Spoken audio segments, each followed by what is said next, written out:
கோவை மாவட்டம் ஆழியார் பள்ளிவளங்கால் அணைக்கட்டு பகுதியில் உயிரிழப்புகளை தடுக்க வேலி அமைக்கப்பட்டுள்ளது.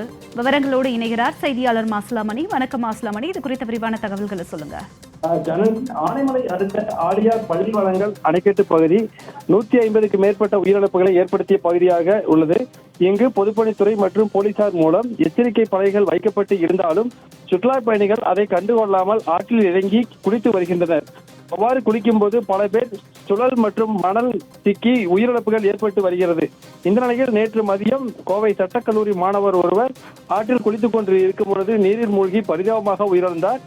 ஆழியார் பள்ளிவளங்கள் அணைக்கட்டு பகுதியில் சுற்றுலா பயணிகள் செல்லாதவாறு தடுப்பு வேலிகள் அமைத்து ஆற்றுப்பகுதிக்கு இறங்குவதை தடுக்க வேண்டும் என இது குறித்து செய்தி நமது ஜெயா பிளஸ் செய்தி சேனலில் வெளியானது.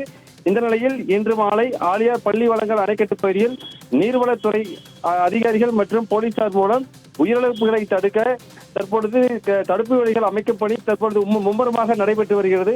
இதனால் இப்பகுதி பொதுமக்கள் ஜெயா பிளஸ் சேனலுக்கு நன்றி தெரிவித்து வருகின்றனர். ஜனனி, தங்களுடைய விரிவான தகவலுக்கு நன்றி மாசிலாமணி.